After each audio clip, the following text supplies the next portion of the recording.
By now, you may have heard the news that the FCC is considering auctioning off the remaining C-band frequencies that the radio broadcast industry has relied on for years. But this doesn't signal the end of the distribution of radio programming. No. In fact, technology today makes it so much easier and convenient to distribute content. And yes, I am talking about the internet. More about that in a moment. And yes, I'm out in the wilderness. I'm actually outside of Lake Isabella, kind of southernish Colorado. And I went to go see Bishop's Castle, and if you're in the area, it's worth a visit. Sketchy, I will say that, but kind of interesting to see.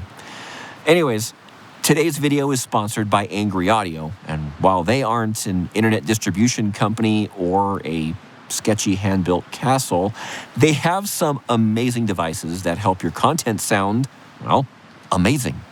From microphone processors that make you rebel against the norm and smooth out your talent's voice, to the C-level that will make CEOs exclaim, "Wow, that sounds great!" to the C6 processor that gives your content sound the oomph that it deserves. I am a happy customer of theirs with the C6 audio processing that I use for many of these videos. So find out more by visiting angryaudio.com.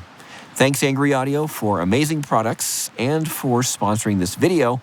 And I have a link to their website in the description of this video. So before we talk about the new, let's take a look at the road that we've traveled in content distribution. In the beginning, there wasn't any content distribution. But then came the phone company. And for many, many, many, many years, 60-ish plus, that was the de facto way that programming was distributed. You may have heard about CBS Radio, NBC Radio, ABC Radio, who split off from NBC.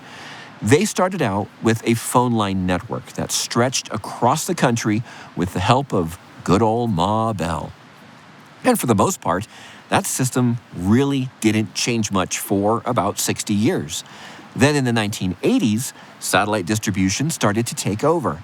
The cost was significantly less than using the phone company's leased lines. As time continued to move forward, phone line networks disappeared and became satellite networks. And that's where we stand today, at the end of the satellite distribution era. Hey, it's been a good run, right? Okay, maybe that's a little overdramatic, and satellite isn't going away completely, it's changing. And to help explain what's changing, let's break down what content distribution is. Okay? Traditionally, content distribution means the actual distribution of the content and the means of transport. Let's take satellite delivery, for example. Let's say Acme Broadcasting Company is distributing their short-form hourly content to a bunch of radio stations across the country. They have their studios where the content is created. They send it to a satellite uplink. It bounces off that satellite 22,000 miles off the equator and back down to your local hometown radio station where the radio station does whatever they want to do with it. That whole path from origination to the final delivery is essentially the responsibility of the Acme Broadcasting Company. That gets expensive after a while, and it really limits what you can do. If Acme, for example, has a problem with their origination facility, let's say they have a fire in the studio, they would have to have another studio facility, originate the content, and use a second uplink to get it to the satellite. That's really, really expensive. But let's fast forward to tomorrow, where Acme is using what is called over-the-top delivery. Your local hometown radio station already has an internet connection. They need to send and receive emails, stream their content, and watch YouTube. Hey, thanks for watching, you guys, at Hometown Radio Station. I appreciate it. Acme decides to distribute their content using internet delivery. No longer does Acme need to maintain an expensive uplink facility. No longer does Hometown Radio need to maintain a satellite dish that gets hit by the gardeners with their lawnmowers or weed eaters. Acme would be riding over the top of the station's existing internet connection. Okay, I hear you. I hear you. You're saying, but wait, the internet isn't reliable. Okay, well, in a way, you're right, but you're wrong. I'm sorry, I'm just going to come out and say it. How often in a fixed environment does your internet go out? More than likely, it doesn't. Yes, there are communities where internet is still struggling, but those locations are becoming fewer and fewer. So, the solution? You add another internet connection with a different provider that takes a different path to your facility. Sounds expensive, right? Wrong. You're already doing that. When you sit at your computer in your hometown radio station studios, where's your cell phone? Probably sitting in your pocket, still connected to the cell network, or, getting data updates.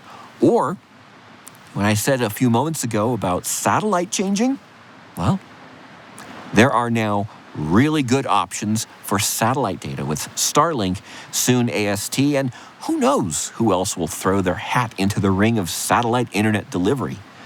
So having that second internet connection is key to reliable content delivery. You already want to make sure that you can do your business at your station, so having this second internet connection isn't too far-fetched. There are really affordable routers out there that can switch between internet connections. I've used ones from Peplink and Fortinet in the past, but there are so many options. Okay, so we've now taken the transport side of content distribution out of the cost equation. Okay, well, not entirely, because with greater distribution, you'll need to do something like a content distribution network or CDN like Amazon or Akamai, but the cost will still be lower. So now, Acme Broadcasting Company is sending their content through the internet to hometown radio. Internet that hometown radio is maintaining for their own purposes. Depending on the technology used, Acme could provide their own endpoint devices that provide extra features or reliability, or perhaps the station has an existing device or software that they want to integrate as they move their operations to the cloud.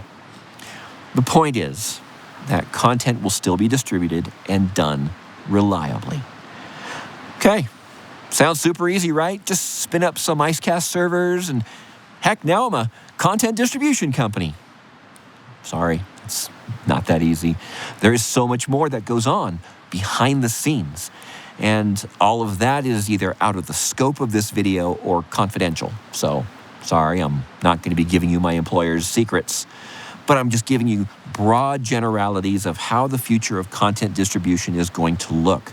I've heard many seasoned broadcast engineers lament the potential loss of C-band satellite frequencies, not realizing that the Netflix or Amazon Prime that they're watching at home doesn't really hiccup all that much.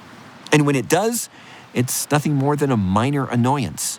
Well, except when you're right at the exciting part of the movie where the villain gets unmasked. Okay, yeah, that's pretty annoying.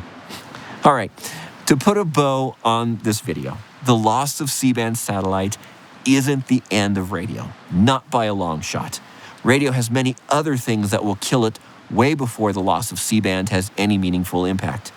So let's not become Eeyore and focus on the doom and gloom of change, but embrace the exciting opportunities that using new technology can bring. I see it bringing better audio codecs, decent bit rates, and higher audio quality than satellite ever could provide. And as you and I know, we're taking on more responsibilities as broadcast engineers and having to fix some of the smaller things remotely over the internet. Oh, thank God for remote desktop. I can't tell you how many times that has saved my bacon from driving to a studio or a transmitter site that's way out in the bow. So, join me in celebrating the future of radio technology. Thanks again to today's sponsor of the video, Angry Audio. And while you're here, watch some of the other videos I have. Transmitter site tours, studio tours, discussions about technical things in radio. And until next time, keep learning.